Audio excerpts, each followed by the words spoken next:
Hi hello ನಮಸ್ಕಾರ. ಇವತ್ತಿನ ದಿನ ನಾನು ಮಸಾಲ ಅಕ್ಕಿ ರೊಟ್ಟಿ ಮಾಡೋದನ್ನ ತೋರಿಸ್ತಾ ಇದ್ದೀನಿ. ನೋಡಿ, ಈ ಥರ ಬಿಸಿ ನೀರು ಇಟ್ಕೊಂಡು ಅದಕ್ಕೆ ಸ್ವಲ್ಪ ಉಪ್ಪು ಸೇರಿಸ್ಕೊಂಡಿದ್ದೀನಿ. ನಾನು ಸಬ್ಬಕ್ಕಿ ಸೊಪ್ಪು, ಕೊತ್ತಂಬರಿ ಸೊಪ್ಪು, ಹಸಿರು ಮೆಣಸಿನ್ಕಾಯಿ, ಈರುಳ್ಳಿ, ಕರ್ಬೇವಿನ ಸೊಪ್ಪು ಇದನ್ನೆಲ್ಲ ಹೆಚ್ಚಿಟ್ಕೊಂಡಿದ್ದೀನಿ. ಇದನ್ನೆಲ್ಲ ಒಂದೊಂದಾಗಿ ಸೇರಿಸ್ಕೊತಾ ಇದ್ದೀನಿ. ನೋಡಿ, ಅಕ್ಕಿ ರೊಟ್ಟಿ ತೊಟ್ಟಕ್ಕೆ ಬರಲ್ಲ, ಸ್ವಲ್ಪ ಕಷ್ಟ, ಮತ್ತು ತಟ್ಟಿದ್ರೆ ಬೆಳ್ಳೆಲ್ಲ ಬೀಳುತ್ತೆ, ನೀಟಾಗಿ ಬರಲ್ಲ ಅನ್ನೋರು ತುಂಬ ಈಸಿಯಾಗಿ ಮಾಡ್ಕೋಬೋದು. ಯಾವ ಥರ ಅಂತ ನಾನು ತೋರಿಸ್ಕೊಡ್ತೀನಿ ನೋಡಿ. ನಾನು ಇವಾಗ ಒಂದೊಂದನ್ನೆಲ್ಲ ನೀರು ಮಳ್ತಾ ಇದೆ ನೋಡಿ. ಒಂದೊಂದನ್ನ ಎಲ್ಲ ಹೆಚ್ಚಿಟ್ಕೊಂಡಿರೋ ಸಾಮಗ್ರಿಗಳನ್ನೆಲ್ಲ ಸೇರಿಸ್ಕೊತಾ ಇದ್ದೀನಿ. ಸೇರಿಸ್ಕೊಂಡು ಮತ್ತೆ ಇದಕ್ಕೆ ಅಕ್ಕಿ ಹಿಟ್ಟನ್ನು ಬಿಸಿ ಇರೋವಾಗಲೇ ಹಾಕ್ಕೊಂಡ್ರೆ ರೊಟ್ಟಿ ತುಂಬ ಸಾಫ್ಟಾಗಿ ಚೆನ್ನಾಗಿ ಬರುತ್ತೆ. ನೋಡಿ, ಹಸಿ ಹಿಟ್ಟನ್ನು ನಾನು ಸೇರಿಸ್ಕೊಂಡು ಒಲೆ ಮೇಲೆ ಇಟ್ಕೊಂಡು ತೊಳಸ್ಕೊತೀನಿ. ಇದು ಗ್ಯಾಸ್ ಆಫ್ ಮಾಡಿ ಇಟ್ಕೊಂಡಿದ್ದೀನಿ ನಾನು. ಇವಾಗ ನಾನು ನೀಟಾಗಿ ಎಲ್ಲ ಕ್ಲೀನಾಗಿ ಮಿಕ್ಸ್ ಮಾಡಿಕೊಂಡು ಒಂದು 5-10 ನಿಮಿಷ ಬಿಟ್ಕೋಬೇಕು. 5-10 ನಿಮಿಷ ಬಿಟ್ಮೇಲೆ ಇದು ತಣ್ಣಗಾದ್ಮೇಲೆ ನೀಟಾಗಿ ಮಿದಿಬೇಕು. ಮಿದ್ದು ಚೆನ್ನಾಗಿ ನಾದಿಟ್ಕೋಬೇಕು. ನೋಡಿ, ಹೊಸಬ್ರು ಯಾರಾದರೂ ನಮ್ಮ ಚಾನಲ್ ನೋಡ್ತಾ ಇದ್ದರೆ ಸಬ್ಸ್ಕ್ರೈಬ್ ಮಾಡಿ, ಲೈಕ್ ಮಾಡಿ, ಶೇರ್ ಮಾಡಿ. ಮಸಾಲ ಅಕ್ಕಿ ರೊಟ್ಟಿಗೆ ತುಪ್ಪ ಇದ್ದರೂ ಸಾಕು. ನಾನು ನೋಡಿ ನೀಟಾಗಿ ಮಿದ್ದಿಟ್ಕೋತಾ ಇದ್ದೀನಿ. ಬರೀ ತುಪ್ಪ ಹಾಕ್ಕೊಂಡು ಸಹ ತಿನ್ಬೋದು. ನೋಡಿ, ನಾನು ಈ ಥರ ತೋರಿಸೋ ರೀತಿಲಿ ಚಪಾತಿ ಪ್ರೆಸ್ ಇಟ್ಕೊಂಡು 2 ಕವರ್ ಹಾಕ್ಕೊಂಡು ನೋಡಿ ಈ ಥರ ಉಂಡೆಗಳು ಮಾಡಿಕೊಂಡು 1 ಬೈ 1 ಬೈ ನಿಧಾನಕ್ಕೆ ಬೇಯಿಸ್ಕೋಬೋದು. ಬಟ್ ತುಂಬ ಚೆನ್ನಾಗಿ ಬರುತ್ತೆ ರೊಟ್ಟಿ. ಎಲ್ಲೂ ರೊಟ್ಟಿ ಮೇಲೆ ಬೆಳ್ಗಳು ಬೀಳೋದೇ ಆಗಲಿ, ತಟ್ಟಕ್ಕಾಗಲ್ಲ, ದಪ್ಪ ಬರುತ್ತೆ, ಆ ಥರ ಇಲ್ಲ, ಈವನ್ನಾಗಿ ಬರುತ್ತೆ. ನೀಟಾಗಿ ಉಂಡೆಗಳನ್ನ ಮಾಡಿಟ್ಕೊಂಡು ಒಂದೊಂದಾಗಿ ಬೇಯಿಸ್ಕೋಬೋದು. ತುಂಬ ಚೆನ್ನಾಗಿ ಬರುತ್ತೆ ನೋಡಿ. ಈ ಥರ ಬೇಯಿಸ್ಕೊಳ್ಳಿ.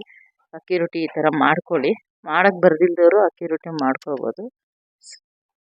ನೋಡಿ, ಉಂಡೆ ಮಾಡ್ಕೊಂಡು ನೀಟಾಗಿ ಇಟ್ಕೊಂಡು ಅದ್ರ ಮೇಲೆ ಸ್ವಲ್ಪ ಎಣ್ಣೆ ಹಾಕ್ಕೋಬೇಕು, ಸವರ್ಕೋಬೇಕು. ಅಕ್ಕಿ ರೊಟ್ಟಿ ಇಟ್ಬಿಟ್ಟು ನೋಡಿ ಈ ಥರ ಪ್ರೆಸ್ ಮಾಡ್ತಾ ಇದ್ದೀನಿ. ಈ ಪ್ರೆಸ್ ಮಾಡಿದ್ರೆ ಈವನ್ನಾಗಿ ನೀಟಾಗಿ ಬರುತ್ತೆ. ಇದೇ ರೀತಿಲೇ ಮಾಡ್ಕೊಳ್ಳಿ. ಅಕ್ಕಿ ರೊಟ್ಟಿ ಮಾಡೋಕ್ಕೆ ಬರ್ದಿಲ್ದವ್ರು ತುಂಬ ಚೆನ್ನಾಗಿ ಬರುತ್ತೆ. ನಾನು ನೋಡಿ ಇವಾಗ 1-2-3 ಮಾಡಿಕೊಂಡೆ. ಒಂದೊಂದಾಗೆ ಒತ್ತಿಟ್ಕೊಂಡು ನೀಟಾಗಿ ಬೇಯಿಸಿಟ್ಕೊಂಡಿದ್ದೀನಿ. ತುಂಬ ಚೆನ್ನಾಗಿ ಬರುತ್ತೆ ಇದು ಅಕ್ಕಿ ರೊಟ್ಟಿ. ಇದಕ್ಕೆ ಕಾಯಿ ಚಟ್ನಿ ಮಾಡ್ಕೋಬೋದು, ತುಂಬ ಚೆನ್ನಾಗಿರುತ್ತೆ. ಹಾಯ್ ಹಲೋ ನಮಸ್ಕಾರ, ವೆಲ್ಕಮ್ ಟು ದ ಚಾನಲ್. ನಾನಿವತ್ತು ಎಣ್ಣೆ ಬದನೆಕಾಯಿ ಗೊಜ್ಜು ಮಾಡ್ತಾ ಇದ್ದೀನಿ. ಅದಕ್ಕೆ ಈರುಳ್ಳಿ ಹಾಕೋತಾ ಇದ್ದೀನಿ. ಈರುಳ್ಳಿ ಕಟ್ ಮಾಡ್ಕೊಂಡಿರೋಂಥದ್ದನ್ನು ಸ್ವಲ್ಪ ಕರ್ಬೇವಿನ ಸೊಪ್ಪು ಸೇರಿಸ್ಕೊತೀನಿ. ಈರುಳ್ಳಿ ಕರ್ಬೇವಿನ ಸೊಪ್ಪು ಎಲ್ಲ ಇದು ಚೆನ್ನಾಗಿ ಬಾಡಬೇಕು. ಒಂದು 5 ನಿಮಿಷ ಬೇಯಿಸ್ಕೋಬೇಕು. ಬದನೆಕಾಯಿನ ಕೆಲವರು ಗುಂಡಿಗೆ ಹಾಕ್ತಾರೆ. ನಾನು ಕಟ್ ಮಾಡಿ ಹಾಕಿದ್ದೀನಿ. ಸ್ವಲ್ಪ ಅರಿಶಿನ ಸೇರಿಸ್ಕೊಂಡಿದ್ದೀನಿ. ಈರುಳ್ಳಿ ಸ್ವಲ್ಪ ಮಗ್ಗಿದ ಮೇಲೆ ಬದನೆಕಾಯಿನ ಕಟ್ ಮಾಡಿ ಇಟ್ಕೊಂಡು ಉಪ್ಪು ಹಾಕಿ ತೊಳ್ಕೊಂಡು ಇಟ್ಕೊಂಡ್ರೆ ಕನೆ ಆಗಲ್ಲ. ಒಂದು 5 ನಿಮಿಷ ಆದಮೇಲೆ ಹಾಕ್ಕೋಬೋದು. ನಾನಿವಾಗ ಒಂದು ಸ್ವಲ್ಪ ಈರುಳ್ಳಿ ಅರಿಶಿನನೆಲ್ಲ ಮಿಕ್ಸ್ ಮಾಡ್ಕೋತಾ ಇದ್ದೀನಿ ಕ್ಲೀನಾಗಿ. ಬದನೆಕಾಯಿ ತೊಳೆದಿಟ್ಕೊಂಡಿರೋ ಅಂಥದ್ದನ್ನು ಇವಾಗ ಇದಕ್ಕೆ ಸೇರಿಸ್ಕೊತೀನಿ. ನಾನು ಖಾರಕ್ಕೆ ಕಡಲೆ ಬೀಜ, ತೆಂಗಿನಕಾಯಿ, ಬೆಳ್ಳುಳ್ಳಿ, ಶುಂಠಿ ಸ್ವಲ್ಪ, ಧನಿಯಾ ಪುಡಿ, ಖಾರದ ಪುಡಿ ಇದಿಷ್ಟನ್ನು ಹಾಕ್ಕೊಂಡು ರುಬ್ಕೊಂಡಿಟ್ಕೊಂಡಿದ್ದೀನಿ. ಇದು ಬದನೆಕಾಯಿ ಸ್ವಲ್ಪ ಮಗ್ಗಿದ ಮೇಲೆ ಟೊಮೊಟೊ ಅದೆಲ್ಲ ಸೇರಿಸ್ಕೊಂಡು ರುಬ್ಬಿಟ್ಕೊಂಡಿರೋ ಖಾರನೂ ಹಾಕ್ಕೊತೀನಿ. ನಾನೀಗ ಬದನೆಕಾಯಿ ಸೇರಿಸ್ಕೊಂಡು ನೋಡಿ ಮಿಕ್ಸ್ ಮಾಡ್ಕೊತೀನಿ. ಬದನೆಕಾಯಿ ಸ್ವಲ್ಪ ಮಗ್ಗಿದ ಮೇಲೆ ಟೊಮೊಟೊನೂ ಹಾಕ್ಕೊತಾ ಇದ್ದೀನಿ. ಟೊಮೊಟೊನೂ ಚೆನ್ನಾಗಿ ಮಗ್ಗಬೇಕು ನೋಡಿ. ಇದು ಅಕ್ಕಿ ರೊಟ್ಟಿ, ಮಸಾಲ ಅಕ್ಕಿ ರೊಟ್ಟಿಗೆ, ಪ್ಲೈನ್ ಅಕ್ಕಿ ರೊಟ್ಟಿಗೆ ತುಂಬಾ ಚೆನ್ನಾಗಿರುತ್ತೆ. ನಾನು ಉಪ್ಪು ಸೇರಿಸ್ಕೊತಾ ಇದ್ದೀನಿ. ಸ್ವಲ್ಪ ಟೊಮೊಟೊ ಹಾಕಿದಾಗ ಉಪ್ಪು ಸೇರಿಸ್ಕೊಂಡ್ರೆ ಉಪ್ಪು ಹಾಕಿದ್ಮೇಲೆ ಟೊಮೊಟೊ ಚೆನ್ನಾಗಿ ಬೇಗ ಫಾಸ್ಟಾಗಿ ಮಗ್ಗುತ್ತೆ ಅಂತ ಹೇಳ್ಬಿಟ್ಟು ನಾನು ಇಟ್ಕೊಂಡಿದ್ನಲ್ಲ ಆವಾಗಲೇ ಹೇಳಿದ್ನಲ್ಲ ನೋಡಿ, ಅದೇ ಖಾರನ ಇವಾಗ ಸೇರಿಸ್ಕೊತಾ ಇದ್ದೀನಿ. ಖಾರ ಸೇರಿಸ್ಕೊಂಡು ಸ್ವಲ್ಪ ನೀರು ಹಾಕ್ಕೊಳ್ಳಿ. ಮಿಕ್ಸಿ ಜಾರ್ ತೊಳ್ಕೊಂಡು ಸ್ವಲ್ಪ ನೀರು ಹಾಕ್ಕೋಬೇಕು. ನಾನು ಇದೆಲ್ಲ ನೀಟಾಗಿ ಖಾರ ಹಾಕಿ ಮಿಕ್ಸಿ ಜಾರ್ಗೆ ಸ್ವಲ್ಪ ನೀರು ಹಾಕಿ ಹಾಕ್ಕೊತೀನಿ. ಅದು ನಿಮಗೆ ಸ್ವಲ್ಪ ಗೊಜ್ಜು ಗಟ್ಟಿ ಬೇಕಾ, ಸ್ವಲ್ಪ ತೆಳ್ಳಗಿರ್ಬೇಕಾ ಅದು ನೋಡಿಕೊಂಡು ನೋಡ್ಕೊಂಡು ನೀವು ಹಾಕ್ಕೊಳ್ಳಿ. ನಾನು ಇದು ನೀರು ಹಾಕ್ಕೋತಾ ಇದ್ದೀನಿ ನೋಡಿ ಸ್ವಲ್ಪ ಇವಾಗ ತೊಳೆದು. ಇದು ಒಂದು 5-10 ನಿಮಿಷ ಬೇಯಿಸ್ಕೋಬೇಕು.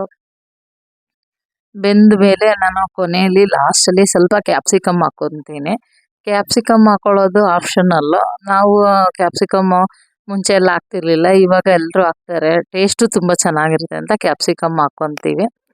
ಕ್ಯಾಪ್ಸಿಕಮ್ ಹಾಕ್ಕೊಂಡು ಅದೇ ಕೊನೆಯಲ್ಲಿ ಹಾಕ್ಕೊಂಡು ಒಂದು 5 ನಿಮಿಷ ಬೇಯಿಸ್ಕೊಂಡ್ರೆ ಸಾಕು. ಬದನೆಕಾಯಿ ಎಣ್ಣೆಗಾಯಿ ಗೊಜ್ಜು ರೆಡಿಯಾಗಿರುತ್ತೆ ನೋಡಿ. ನಮ್ಮ ಚಾನಲ್ನ ಹೊಸಬ್ರು ನೋಡ್ತಾ ಇದ್ದರೆ ಸಬ್ಸ್ಕ್ರೈಬ್ ಮಾಡ್ಕೊಳ್ಳಿ, ಮತ್ತು ಲೈಕ್ ಮಾಡಿ, ಶೇರ್ ಮಾಡಿ. ಅಕ್ಕಿ ರೊಟ್ಟಿಗೆ ನೋಡಿ ನನ್ನ ಎಣ್ಣೆಕಾಯಿ ಗೊಜ್ಜು ರೆಡಿ ಆಗಿದೆ. ಅಕ್ಕಿ ರೊಟ್ಟಿ ಎಣ್ಣೆಕಾಯಿ ಗೊಜ್ಜು ಚೆನ್ನಾಗಿ ಕಾಂಬಿನೇಷನ್ ತುಂಬ ಚೆನ್ನಾಗಿರುತ್ತೆ. ನೀವು ಬೇಕಂದ್ರೆ ಅಕ್ಕಿ ರೊಟ್ಟಿಗೆ ಕಾಯಿ ಚಟ್ನಿನೂ ಮಾಡ್ಕೋಬೋದು, ಅದು ಚೆನ್ನಾಗಿರುತ್ತೆ.